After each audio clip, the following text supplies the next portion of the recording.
Hi all, welcome back to my channel Khushi's kitchen. ನಾನು ಭ್ರಮರಾಂಬ. ಇವತ್ತು ಟೇಸ್ಟಿಯಾಗಿರುವಂತಹ ಬದನೆಕಾಯಿ ಪಲ್ಯ ರೆಸಿಪಿಯನ್ನು ಸಿಂಪಲ್ ಆಗಿ ಹೇಗೆ ಮಾಡೋದು ಅಂತ ನೋಡೋಣ.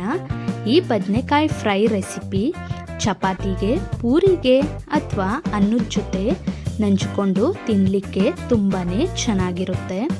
ಸೊ ಬನ್ನಿ ಕ್ವಿಕ್ಕಾಗಿ ಪ್ರಾಸೆಸನ್ನು ಸ್ಟಾರ್ಟ್ ಮಾಡೋಣ.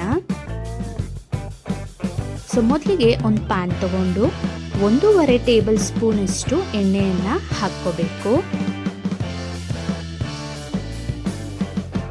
ಇದಕ್ಕೆ 1/4 ಸ್ಪೂನಷ್ಟು ಸಾಸಿವೆಯನ್ನು ಹಾಕ್ಕೋಬೇಕು. ಸಾಸಿವೆ ಸಿಡಿದ ನಂತರ 1/4 ಸ್ಪೂನಷ್ಟು ಜೀರಿಗೆಯನ್ನು ಹಾಕ್ಕೊಂಡು 1 ಸ್ಪೂನಷ್ಟು ಉದ್ದಿನಬೇಳೆ,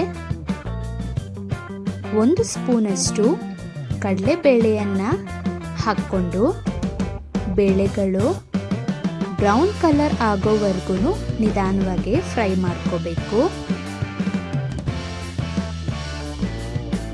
ಬಹಳ ಈಸಿಯಾಗಿ ಈ ರೆಸಿಪಿಯನ್ನು ಮಾಡ್ಕೋಬೋದು, ಟೇಸ್ಟೂ ಚೆನ್ನಾಗಿರುತ್ತೆ.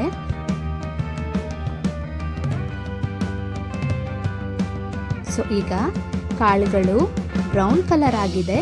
ಈಗ ಮೀಡಿಯಂ ಸೈಜಿನ 2 ಈರುಳ್ಳಿಯನ್ನು ಇಲ್ಲಿ ನಾನು ಸಣ್ಣದಾಗಿ ಹೆಚ್ಚಿಕೊಂಡು ಹಾಕ್ಕೊಂಡಿದ್ದೀನಿ.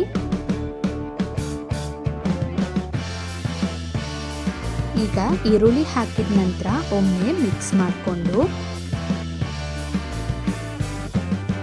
2 ಒಣಮೆಣಸಿನ್ಕಾಯನ್ನು 2 ಭಾಗ ಮಾಡಿ ಹಾಕ್ಕೊಂಡಿದ್ದೀನಿ. ಹಾಗೆಯೇ ಒಂದು ಸ್ವಲ್ಪ ಉಪ್ಪನ್ನು ಹಾಕ್ಕೊಂಡು ಮಿಕ್ಸ್ ಮಾಡ್ಕೋಬೇಕು. ಈರುಳ್ಳಿ ಟ್ರಾನ್ಸ್ಪರೆಂಟ್ ಆದರೆ ಸಾಕು. ಈಗ ಇದಕ್ಕೆ 1 ಚಿಕ್ಕ ಟೊಮೆಟೊವನ್ನು ಸಣ್ಣದಾಗಿ ಈ ರೀತಿ ಕಟ್ ಮಾಡಿ ಹಾಕ್ಕೊಂಡು ಮಿಕ್ಸ್ ಮಾಡ್ಕೊತೀನಿ.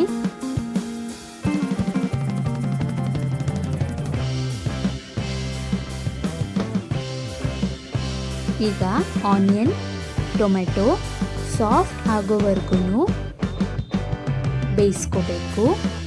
ಈಗ ನೋಡಿ, ಈರುಳ್ಳಿ ಟೊಮೆಟೊ ಸಾಫ್ಟ್ ಆಗಿದೆ. ಇದಕ್ಕೆ ಸಣ್ಣದಾಗಿ ಹೆಚ್ಚಿರ್ತಕ್ಕಂತಹ ಬದನೆಕಾಯನ್ನು 2 ಕಪ್ ಇಲ್ಲಿ ನಾನು ಸೇರಿಸ್ಕೊತಿದ್ದೀನಿ. ತೀರಾ ಸಣ್ಣದಾಗಿ ಬೇಡ, ಇಲ್ಲ ತೀರಾ ದೊಡ್ಡದಾಗಿ ಕಟ್ ಮಾಡಿದ್ರೆ ಚೆನ್ನಾಗಿರಲ್ಲ. ಈ ರೀತಿ ಪೀಸಾಗಿ ಕಟ್ ಮಾಡಿದ್ರೆ ಸಾಕು. ಚಪಾತಿ ಜೊತೆಗೆ ತಿನ್ಲಿಕ್ಕೂ ಅಷ್ಟೇ ರುಚಿಕರವಾಗಿರುತ್ತೆ. ಸೊ ನೋಡಿ, ಬದನೆಕಾಯನ್ನು ಹಾಕಿದ ನಂತರ ಈ ರೀತಿ ಒಮ್ಮೆ ಮಿಕ್ಸ್ ಮಾಡಿಕೊಂಡು ಒಂದು ಲಿಡ್ಡನ್ನು ಕ್ಲೋಸ್ ಮಾಡಿ ಬದನೆಕಾಯಿ ಚೆನ್ನಾಗಿ ಬೇಯೋವರೆಗೂ ನಿಧಾನವಾಗಿ ಬೇಯಿಸ್ಕೋಬೇಕು. ಈಗ ಒಂದು 70% ಬದನೆಕಾಯಿ ಬೆಂದಿದೆ. ಇದಕ್ಕೆ ಈಗ ಒಂದೊಂದಾಗಿ ಸ್ಪೈಸಸನ್ನು ಹಾಕ್ಕೋಬೇಕು. 1/4 ಸ್ಪೂನಷ್ಟು ಅರಿಶಿಣದ ಪುಡಿ, 1/4 ಸ್ಪೂನಷ್ಟು ರೆಡ್ ಚಿಲ್ಲಿ ಪೌಡರ್, ರುಚಿಗೆ ತಕ್ಕಷ್ಟು ಉಪ್ಪನ್ನು ಹಾಕ್ಕೋಬೇಕು. ಆಗಲೇ ಈರುಳ್ಳಿ ಫ್ರೈ ಮಾಡಬೇಕಾದ್ರೆ ಉಪ್ಪನ್ನು ಹಾಕಿದ್ವಿ. ಸೊ ನೋಡಿಕೊಂಡು ಈಗ ಉಪ್ಪನ್ನು ಆ್ಯಡ್ ಮಾಡ್ಕೋಬೇಕು. ಈಗ ಈ ಮಸಾಲೆ ಪುಡಿಗಳೆಲ್ಲ ಬದನೆಕಾಯಿಗೆ ಮಿಕ್ಸ್ ಆಗುವಂತೆ ಈ ರೀತಿ ಕಲಿಸ್ಕೋಬೇಕು. ನೋಡಿ, ಈಗ ನಾನು ಮಿಕ್ಸ್ ಮಾಡಿ ಇಟ್ಟಿದ್ದೀನಿ. ಈ ರೀತಿ ಮಿಕ್ಸ್ ಮಾಡ್ಕೊಂಡಿದ ನಂತರ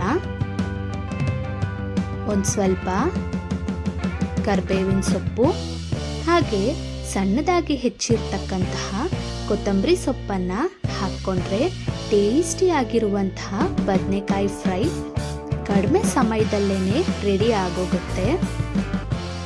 ನಿಮಗೆ ಇಷ್ಟ ಇರುವಂತಹ ಕಾಂಬಿನೇಷನ್ ಒಂದಿಗೆ ಇದನ್ನು ತಿನ್ಕೋಬೋದು.